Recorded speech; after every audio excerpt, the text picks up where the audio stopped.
We heard really from the bystanders, the key bystanders there. You mentioned Donald Williams, who was one of the most vocal bystanders, initially saying and pleading with the officers to get off of Floyd's neck, saying that different jiu-jitsu moves were being used on Floyd and that he wasn't able to breathe, and saying he was unconscious. We also heard from a minor. I don't know if we're naming her here, but I'll just say she's the minor who recorded the video of George Floyd, that Facebook video that went viral. And then we also heard from another witness who recorded a video, also a minor, so we don't see her, but we hear her testimony. And they go through and explain what it was like being there, begging and pleading with the officers, how this is something that still affects them to this day. I want you to listen to some of the testimony from the minor who shot the video of Floyd under the knee of Derek Chauvin that really went viral. So tell the jury what you observed, what you heard when you stopped to look at what was happening there at the scene. I heard George Floyd saying, "I can't breathe, please get off of me. I can't breathe." He cried for his mom. He was in pain. It seemed like he knew. It seemed like he knew it was over for him. And Allison, what really stuck out to me is of the people we heard from today, one was there to get a soda from Cup Foods. Another was there to get an auxiliary cord, essentially a phone charger. Another was there with her 9-year-old cousin to go and get snacks. And now they're all testifying on national television after witnessing what they believe in, what they have called a murder. It just really sticks out that these are people who are going about their daily lives and now are the center of attention, but have been key witnesses for the prosecution as they make their case against Derek Chauvin. Yeah, Shaq, something they probably were never thinking would happen when they ran out that day. Let me ask you a question about the situation inside the courtroom. I understand just 2 reporters are allowed inside because of COVID restrictions. Because of that, what have you been able to get a sense of? What do you know about how the jurors in that courtroom are reacting to what they've been hearing this week so far?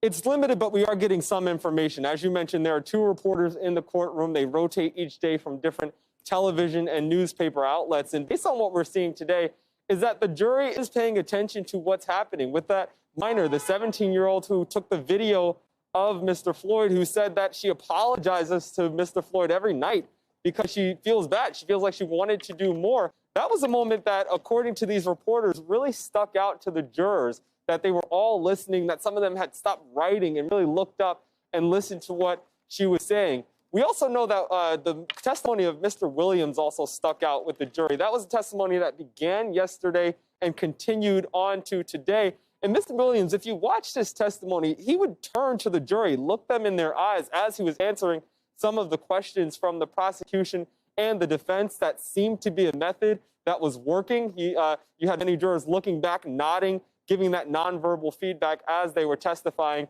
One other note that we got from these pool reports is that it seems like some of the jurors are getting to know one another. During those breaks in the trial, when the attorneys and the judge are communicating over those headsets, the jurors are talking amongst one another. Sometimes they get up and stretch and that kind of thing. But there's a sense that these people who are going to be together for this trial that's expected to last at least 2 to 3 weeks, and then however long the deliberations take after, they're starting to get to know each other and become familiar with one another, Allison. Yeah, Shaq, they're going to have probably a lot of time to get to know each other quite well. How about George Floyd's family? His nephew, Brandon Williams, walked out of the courtroom yesterday when he saw that graphic video of his uncle's death. How is the Floyd family dealing with this really emotional and heartbreaking testimony and just the overall heartbreak of this trial? Yeah, you know, they've been saying in the past weeks that this trial would be difficult for them to have to confront that video over and over. And I mean, we saw the full 9-minute we saw the full video yesterday, and the prosecutors laid out the exact time. And then today, that video even came up from different angles. So it's been really hard. And our colleague Gabe Gutierrez talked with the nephew of George Floyd, Mr. Brandon, and he said he had to walk out. And listen to a little bit of what he told our colleague.